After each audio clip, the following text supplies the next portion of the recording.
बोलती पोथी में आपका स्वागत है। तो आज हम बात करने वाले हैं नवरात्रि के 5वें दिन की, जिस दिन पूजा होती है माँ स्कंद माता की। अब ये नाम आया कहाँ से? देखिए, इसका मतलब बहुत ही सीधा और सुंदर है, स्कंद की माता। और स्कंद, अरे स्कंद तो भगवान कार्तिकेय का ही दूसरा नाम है। तो चलिए आज के सफर में हम 5 पड़ावों से गुजरेंगे। हम जानेंगे कि माँ स्कंद माता कौन है, तारकासुर के अंत की कहानी क्या है, माँ का दिव्य स्वरूप कैसा है, उनकी पूजा की सरल विधि क्या है और सबसे जरूरी उनकी उपासना का महत्व क्या है। तो शुरू करते हैं हमारे पहले सवाल से।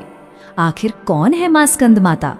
जैसा कि हम जानते हैं, नवरात्रि के 9 दिन माँ दुर्गा के 9 रूपों को समर्पित हैं और ठीक 5वें दिन हम माँ के पंचम स्वरूप यानी स्कंद माता की आराधना करते हैं। ये दिन नवरात्रि उत्सव का एक बहुत ही खास, एक महत्वपूर्ण पड़ाव माना जाता है। अब माँ के स्वरूप को सही मायने में समझने के लिए हमें कहानी में थोड़ा पीछे चलना होगा। तारकासुर के अंत की कहानी। एक समय था जब तीनों लोकों में एक असुर का आतंक फैला हुआ था, तारकासुर। वो इतना शक्तिशाली था, इतना भयंकर कि उसे हराना लगभग नामुमकिन सा हो गया था। सोचिए, पूरा ब्रह्मांड एक तरह से खतरे में था। अब सवाल ये है कि वो इतना ताकतवर बना कैसे? दरअसल उसे ब्रह्मा जी से एक खास वरदान मिला हुआ था और वरदान ये था कि उसकी मृत्यु सिर्फ और सिर्फ भगवान शिव के पुत्र के हाथों ही हो सकती थी और किसी के बस की बात नहीं थी।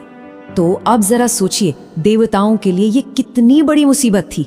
ये चुनौती तो लगभग असंभव सी लग रही थी। इसका समाधान क्या था? कैसे होता है संकट का अंत? और फिर इस संकट का समाधान हुआ, एक दिव्य उत्तर मिला। भगवान शिव और माता पार्वती के पुत्र स्कंद के जन्म के साथ, जिन्हें हम कार्तिकेय के नाम से भी जानते हैं। और ठीक यहीं पर माँ पार्वती की भूमिका सबसे महत्वपूर्ण हो जाती है। जब उन्होंने इस तेजस्वी योद्धा अपने पुत्र स्कंद का पालन पोषण किया, उन्हें संरक्षण दिया, तभी उन्होंने वो ममतामयी और शक्तिशाली स्वरूप धारण किया जो माँ स्कंद माता कहलाई। तो चलिए अब माँ के इसी दिव्य और अद्भुत स्वरूप के बारे में थोड़ा और जानते हैं। माँ का स्वरूप वाकई अद्भुत है। वो 4 भुजाओं वाली हैं और सिंह पर विराजमान होती हैं, जो उनकी शक्ति का प्रतीक है।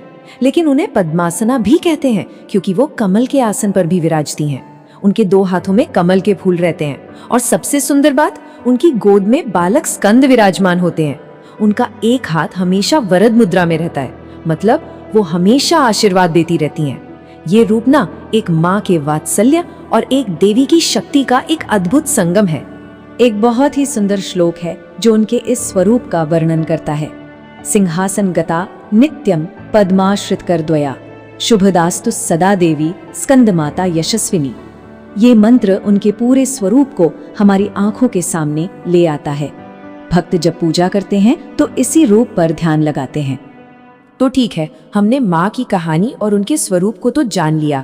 अब सवाल उठता है कि अगर कोई उनकी पूजा करना चाहे तो उसकी विधि क्या है? देखिए, माँ को प्रसन्न करना बहुत आसान है। उन्हें भोग में केला बहुत पसंद है। अगर रंगों की बात करें तो पीला और सफेद रंग बहुत शुभ माना जाता है और क्योंकि वो खुद कमल पर विराजती हैं तो कमल का फूल उनका प्रिय पुष्प है। पूजा की एक व्यवस्थित विधि भी है। सबसे पहले एक चौकी पर माँ की प्रतिमा स्थापित की जाती है, फिर गंगा जल से सब कुछ शुद्ध किया जाता है। इसके बाद कलश और दूसरे देवताओं की स्थापना होती है। फिर षोडशोपचार पूजा यानी 16 तरीकों से पूजा की जाती है और अंत में माँ को भोग लगाकर आरती करके प्रसाद सब में बांटा जाता है। पूजा के दौरान कुछ खास मंत्रों का जाप भी किया जाता है। एक बहुत ही सरल मंत्र है, ओम देवी स्कंधमाताये नमः। जिन्हें संतान प्राप्ति की इच्छा हो उनके लिए एक विशेष मंत्र है, ओम स्कंध मात्रे नमः।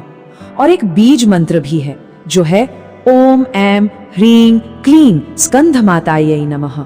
हर मंत्र का अपना एक खास महत्व और उद्देश्य होता है। चलिए अब आते हैं सबसे अहम बात पर। आखिर माँ स्कंद माता की उपासना का इतना महत्व क्यों है? इससे मिलता क्या है?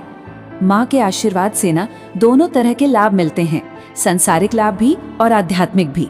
मतलब एक तरफ तो संतान प्राप्ति, इच्छाओं की पूर्ति और हर काम में सफलता मिलती है, तो वहीं दूसरी तरफ आध्यात्मिक रास्ते पर भी आगे बढ़ने में मदद मिलती है।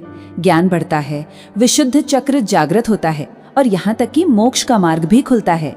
उनकी कृपा का प्रभाव इतना गहरा है कि कहा जाता है उनकी कृपा से मूढ़ भी ज्ञानी हो जाता है। सोचिए कितना बड़ा आशीर्वाद है ये। मतलब उनकी भक्ति इंसान को अंदर से बदल देती है, उसे ज्ञान और विवेक से भर देती है। और इसका एक बहुत बड़ा उदाहरण भी है। ऐसा माना जाता है कि जो महान कवि कालिदास थे, उन्होंने रघुवंशम और मेघदूत जैसे महाकाव्यों की रचना माँ स्कंद माता की कृपा से ही की थी। उन्हें प्रेरणा और ज्ञान माँ से ही मिला था। तो अंत में बस यही एक विचार हमारे मन में आता है, एक माँ का वात्सल्य और संरक्षण ब्रह्मांड की रक्षा कैसे कर सकता है। स्कंद माता की कहानी हमें यही दिखाती है कि जीवन देने वाली शक्ति ही जीवन बचाने वाली सबसे बड़ी शक्ति है। बोलती पोथी देखने के लिए धन्यवाद।